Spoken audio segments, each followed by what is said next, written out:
What's up? How are you doing? Welcome to what's actually a very grey and cold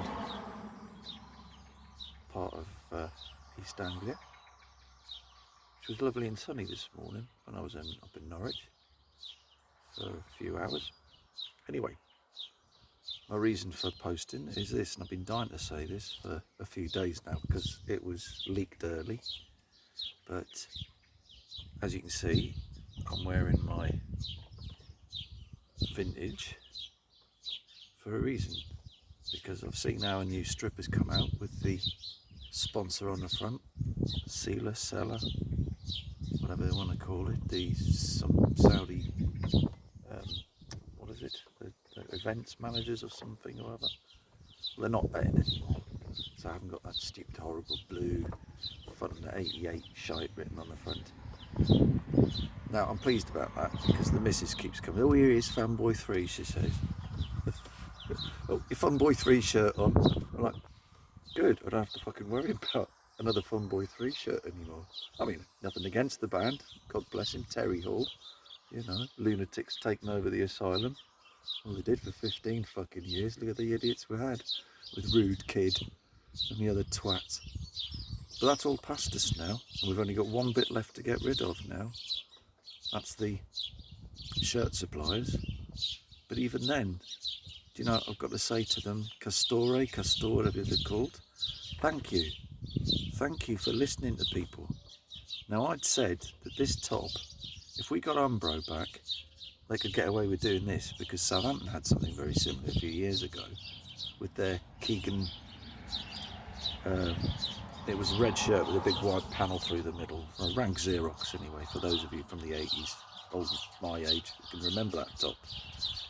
It was a cracking shirt as well, it really was, you know. But, I'm getting my fingers in the way. Anyway, no, this has made a return, and one less stripe, maybe, different badge obviously, but from what I can see of that top, well done Castore, you've finally nailed it, you've finally brought us a shirt that we can look at and go, cool, yeah. Now last season's wasn't too bad. The kit the year before with a silly black 4 because of the buttons up the middle, but I like the fact that if it is, and I can see what it might be, the black underneath it, I'm not being funny, but a black collar is so much better. Everybody raved about the 96 shirt and the white collar, the wrap round thing and everything. Do you know what? You wear it, and by the evening, it's got a brown bloody mark round the back. And everyone's going, oh, you've got a dirty neck. Well, no, but shite just attracts its way to the shirt, whether you're wearing it or not, okay? So, you know, but no, I mean, you know, now I'll let you into a little secret here, okay? I may have mentioned this before, but last summer, I was up at my dad's, it was about spring, summer, so probably about a year ago or so, and I'm wearing this one. I'm walking around, it was a hot day, and this young lad, he leans out of this car window, he's with his dad obviously, and I'll tell you where it was the top of what they call Tanner's Bank in North Shields. It's right almost at the cusp of where Tynemouth begins, and you've got the metro runs alongside of it, okay? Tynemouth station is just across the bank at the top. Tanner's Bank is this fucking thing, so it's under a bridge. They've redone the bridge now, sadly. And this lad sort of leans out, he says, that's the best Newcastle kit there ever was, he shouts at the top of his voice. The accent, was sort of like, I'm not from around there, but it doesn't matter, you know, whatever. I know my accent isn't just very prominent. It was just so cool to hear this little kid, that was the best Newcastle kit ever, you know. And I have to be honest, he's right. He's fucking absolutely right.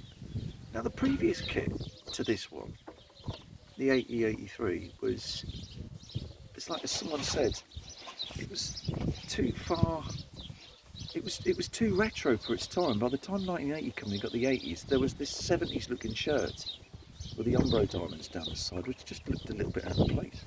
Sunderland had something very, very similar as their away kit, blue with it. Anyway, this came along and it looked 80s. And my mum bought us one from a and I've gone on about this before. I went to Monument Sports. My cousin suggested went there. Lads were a bit older than us at the time. And my brother got the infamous silver away strip. Fucking the original one of them was fucking. It wasn't just shiny; it was fucking glossy. You know, you put that in the sun, it was like it shone like a brand new coin. So, but of course, we both wanted the silver one, and there was going to be arguments because there always was with us too. I want that, I want that. So I went for the home shirt, and I still had it, even though it didn't fit me anymore. And I passed it on to my son, funnily enough. God knows wherever it's gone, it's probably been dumped, but which is a tragedy, really. But that shirt, all the way from 1983, you know. But thankfully, somebody's just said, "Do you know what? Why don't we use it?" Yes, fucking great. And I've looked at the leaked videos that the people talking about the leaked shirt, and it doesn't seem to be a person that dislikes it. You know, from the people reviewing it, from all the various sources. And yes, there's going to be one or two people who are going to go, "Oh, fucking hell, good." For once, they don't need to have any new ideas. Why should they? There's a limit to what you can do. I mean, I've been in the store today where I was parked up nearby, and I looked in and I saw Liverpool's new one with a Nike badge on it. Boring. It was just red, white colours, and the crap on the front of it, and the thing on the side is standard chartered, all that. Boring. I haven't seen United's new one, couldn't fucking care less, frankly. They're always much of a muchness. Arsenal's, it's got the weird thing with the goal going on. Man City's, give them the due. The Man City one has a V-collar like this, which stops at the top. Smart. And who else was there? See, sports directors, it's typical, you know, God forbid I'd gone in there. I mean, don't get me wrong, I wouldn't buy anything, I wouldn't dream of it. But Sports Direct had the shirts hanging up there, and I just looked at them and thought, but they're just so fucking bland. Liverpool, you know, oh, another white collar, whoopie do.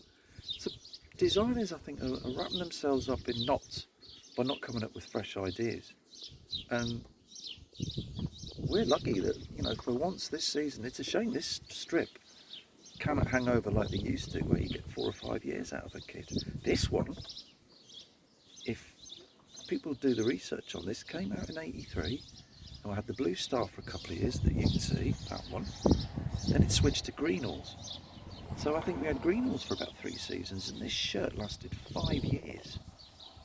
Easily 5 seasons. I could be wrong, probably 4. It felt like 5. But during the majority of the Umbro time, we had 4 shirts in the days of Umbro. For nigh on 8, 9 years. 4 shirts. Everyone thinks now, it's a shirt every season, which of course it fucking is. Wow. But no, I love it. I really do. It's got my blessing. Absolutely. And you know, I can't say enough to Castore. Well done. Well fucking done for listening to people, going with taking a chance on that, and it's going to pay off for you, honestly. You know, I hope they're going to sort out their issues that they've had, because my shirt from this season just beat. Some of the print wore off. The NUFC on the back of the collar, that wore off after a few washes. Shame. You know, I think, you know, the printing stuff, don't bother about printing. Fucking weave it in where you're possible. But yeah, I'm definitely, if I could see one, and I'm flush come September, because I'm not going to go and buy it now. But I think come near the end of the season, thinking, don't I? Yeah, you know. And all right, I know we've got pretty much a shirt identical to it, this one. It still would be nice to think to myself, yeah, go on then, maybe. But anyway, well done, Castore. Thanks for following if you're still following me, and I'll see you soon. Take it easy. Ta-ra.